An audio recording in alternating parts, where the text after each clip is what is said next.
So, good morning guys. Kahapon, na-discover akong surprises sa akin. Ngayon, nasira ko na yung surprise nila.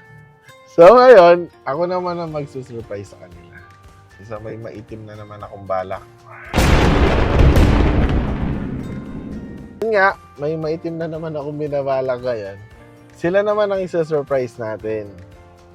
Okay, so ang plano is nagsabi ako doon na hindi na tutuloy mag-camping.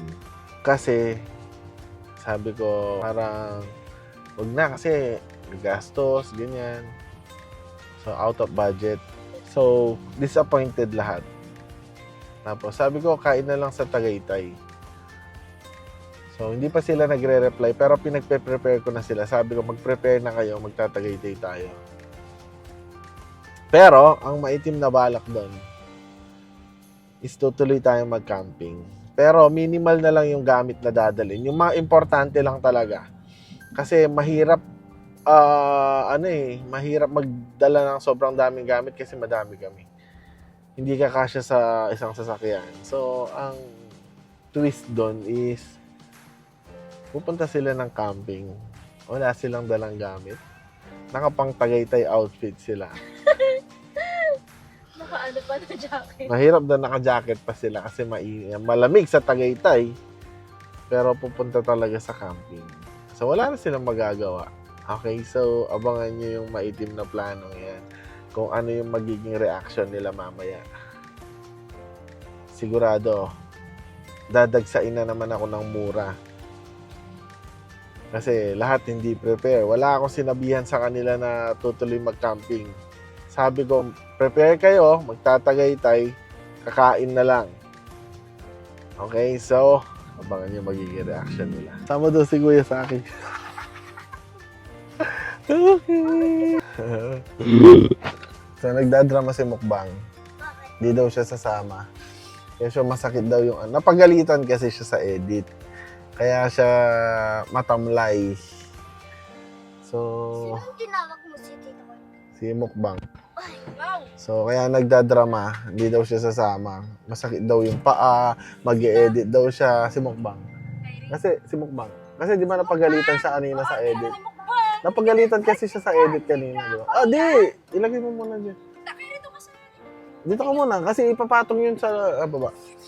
So, kasi nga, napagalitan siya kanina, di ba? So, nagdadrama siya niyan. Kaya, alam ko yung style niyan eh. Sige po, bye-bye! May gamit ka pa ba dyan? Dito. Bye! Asa si Mukbang? Uy, isama niyo si Mukbang! Si Mami! Si Mami na ba? Ang dami. Wait lang. Mamaya mo na i-edit nga yan. Babalik naman. Record na naman. Uy! Yung pinto! Uy, pintuan, be! Hala! Diyan ka lang, lalagay ko dito kasi dito yung parking. Hindi pa nga kami naliligo. Tara na! Nainit to! Ako.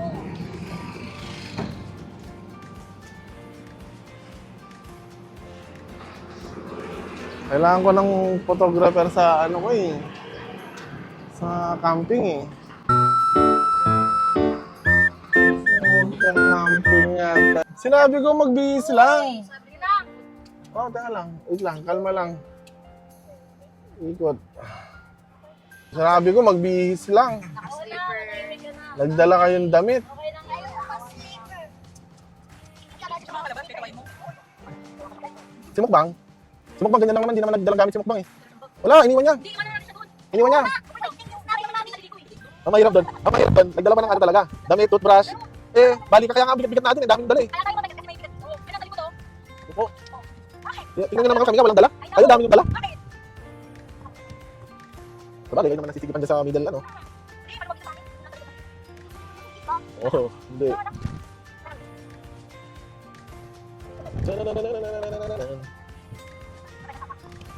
Putang ina, Tagaytay, maghanap ka ng sapa? Saan sapa doon? Bakit naman magamit niya yung mga shampoo? Tara, dalawa yung shampoo. Wala, magamit lang. Tanay yun eh, yung may sapa, Tanay. Hindi Tagaytay. River, River Ranch yun eh. Pagilan mo nga, Tagaytay wala. Ay, puta sa Mahogany tayo pupunta sa Bulaluhan eh. Nice. Utoy. Utoy. Oh, ang gagawin natin dahil magkano bulalo doon? 450. Oh, so yung sineshare nyo kahapon, yun na lang gamitin natin pagkain. Meron yun. Yun yung gagamitin natin pagkain. Hindi. Pa-Gcash mo. Oh. Pa-Gcash mo sa kanya. Pa-Gcash mo yung mga bayad. Wala kayo, walang kakain doon. Walang kakain.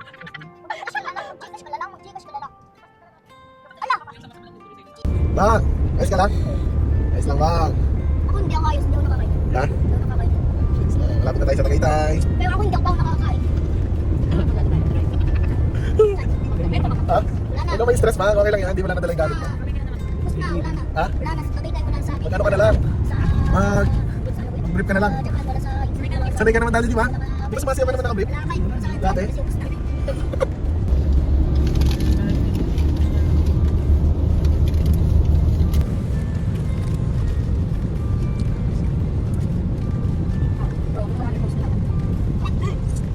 Ulat ka doon?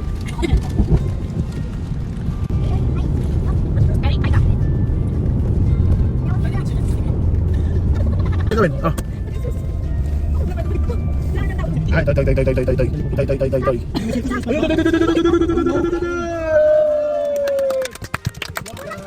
Ang dami. Dito na lang, dito. Oh.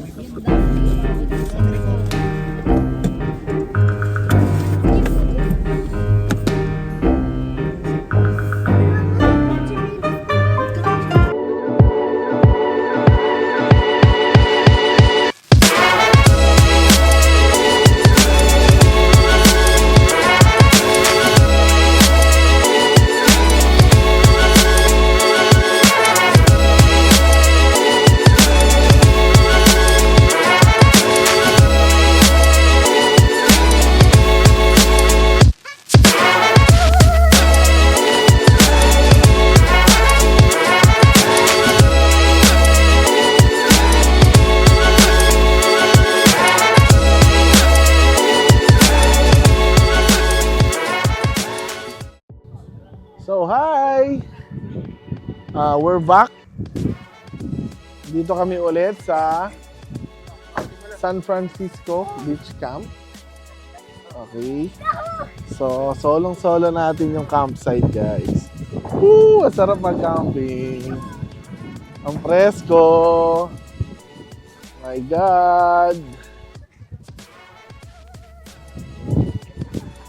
Okay.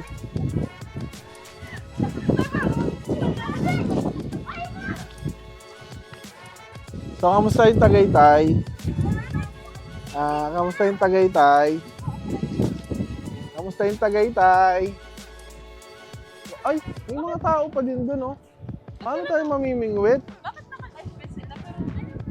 Ay, paano tayo mamimingwit?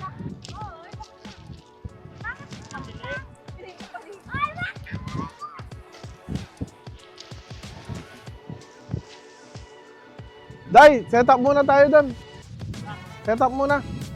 Yung mga ano, yung tent, saka awning. Bang, set up tayo, bang. So, nandito kami ngayon sa Lobo, Batangas, sa San Francisco campsite. So, nung Holy Week nandito kami. So, bumalik lang kami ngayon. Alright. So, kasi medyo nagustuhan namin yung uy! So, okay yung service kasi nila dito. Tapos, madami silang restroom. So, kaya bumalik pa rin kami dito, siyempre. And buti walang buko dito sa ano natin. So, magsiset up na kami ngayon. So, yan. Kung makikita nyo, konti lang yung dala namin. Hindi pa yan lahat yung gamit.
Dito sa ano ba? Yung may matutulog. Ay, no, dala ko eh. Pwede ano? Kung gusto matulog, ihiga lang mo ano. Pagdero? Malaki. Ano si tatay?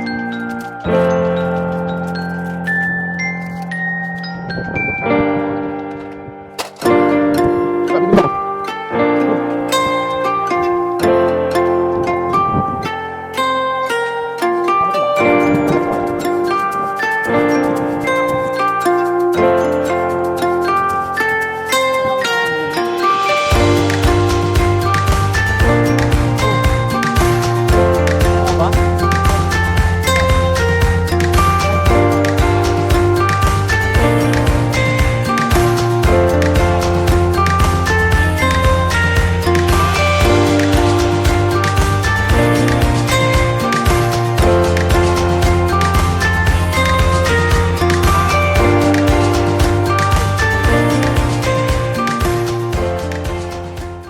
Ate Pabili, may uling po ba kayo?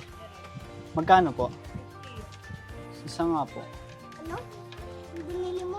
For buying uling. Uling? Anong uling? Yung ano, Yung uling. pang ano natin, pang sila sa ano, Ano to? pang luto natin sa ihaw natin. Uling. Ano ba yung tawag dito? Cream stick. Ano? Ano to? Cream stick. Papabili ka lang eh. Ikaw tawag dito. Thank you po.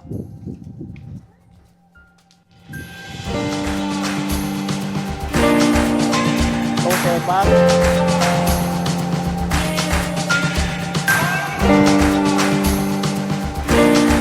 Yo, first timer.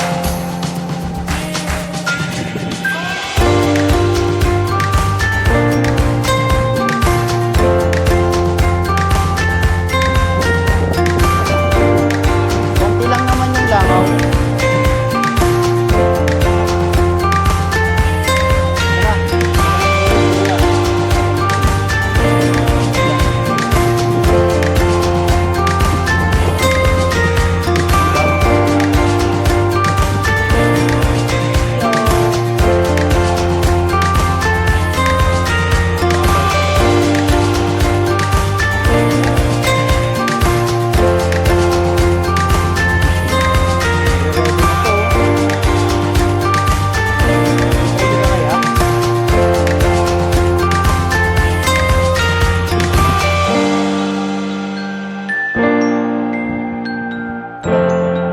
Hindi maayos yung pagkasa.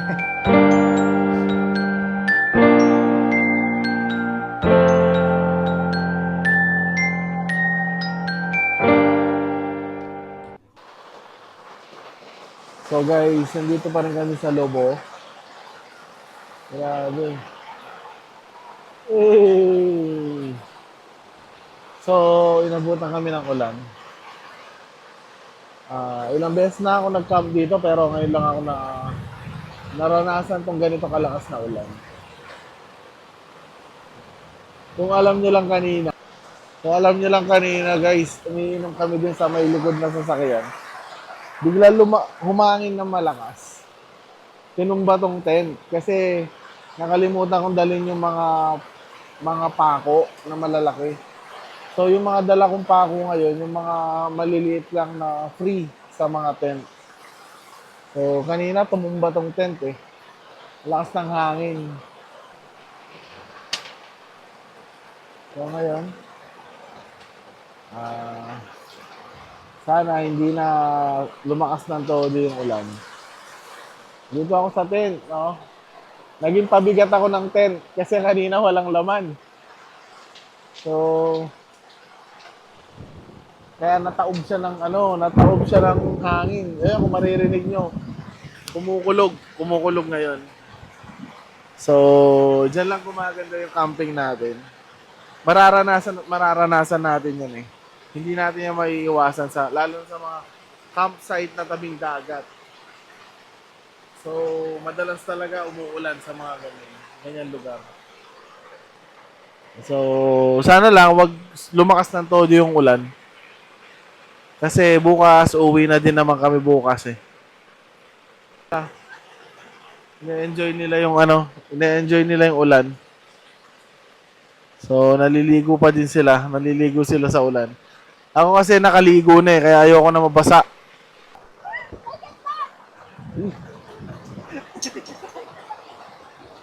So, dapat nag-chill na ako dun sa may lugod ng sasakyan. Kaya lang, nilipad nga ng hangin. Nilipad ng hangin yung tent. So, pinayo ko tapos pumunta muna ako dito sa loob. Para medyo mabigat hanggang humupa lang yung hangin. Kasi masyadong malakas pa yung hangin. And, ang lakas pa lang, malakas pa yung kidlat. Tulog at kidlat. Kung maririnig nyo, tuloy-tuloy. Sana lang hindi na lumala yung ulan. Although, magandang experience din to na na-experience namin yung ganitong sitwasyon. Basta wag lang sobrang lalala. So, dito naman sa tent na binili ko, ayan, kung makikita nyo, madilim lang. So, meron pa yung dalawang parang may kwarto pa siya doon. Tapos may awning siya dito sa labas.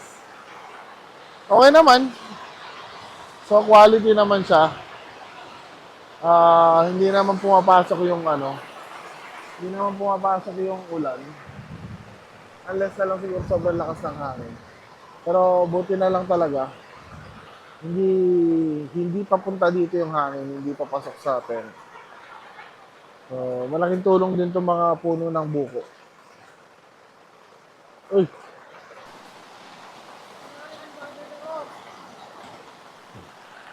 Ayun, babaliw-baliwan na sila sa labas.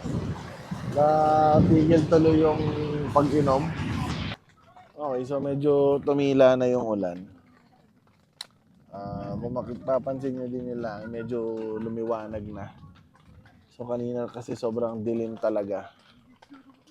So ngayon medyo nagiging okay na yung panahon. Sana magtuloy-tuloy na at least na experience natin yung ganun kalakas na ulan dito. Pero yun nga, hindi siya kakayanin kung sobrang lakas talaga ng hangin. Okay lang yung ulan, wag lang yung sobrang lakas ng hangin kasi lilipad talaga to. Lalo na hindi siya nakapako sa dito sa mga bato, dito sa Lobo. Kung mapapansin nyo, ang Lobo Batangas na mga campsite, puro bato yan na maliliit. So, ang hirap ibaon pag yung maliit lang na pako. So, yun. Okay, so, at least na-experience natin yung ganun kalakas na ulan. Okay, first time sa mga campsite na pinuntahan ko. And dito sa Lobo, 3 times na ako nag-camp dito. Ngayon lang ako inulan na ganun. Okay, so, nice experience. Okay, titila din yan. Lagi nyo lang tandaan, pag may unos na dumadating sa buhay natin, tumitila din yan. Okay. Si God, hindi yan magbibigay ng problema na walang solusyon. And minsan, ang mga problema binibigay ni God is malaking lesson sa atin yan. So, i-accept lang natin siya as challenge. And for sure, may lesson yan na kasama doon sa challenge na yan. And doon ka tumitibay. Lagi ka lang magdasal na pag may problema, hindi yan ibibigay ni Lord nang hindi mo kakaya. Ibig sabihin, kaya mo siya. Kaya siya dumadating sa buhay mo. Alright, so dito ko natatapusin yung vlog natin. And sana follow nyo or subscribe nyo ang Camp Venture PH sa YouTube. Okay, so hanggang sa muli yung pagka-camp natin. Dito na yung day 1. Tatapusin ko na yung day 1 natin dito. So, panibagong vlog na yung bukas. Alright. Subscribe, guys. Bye-bye.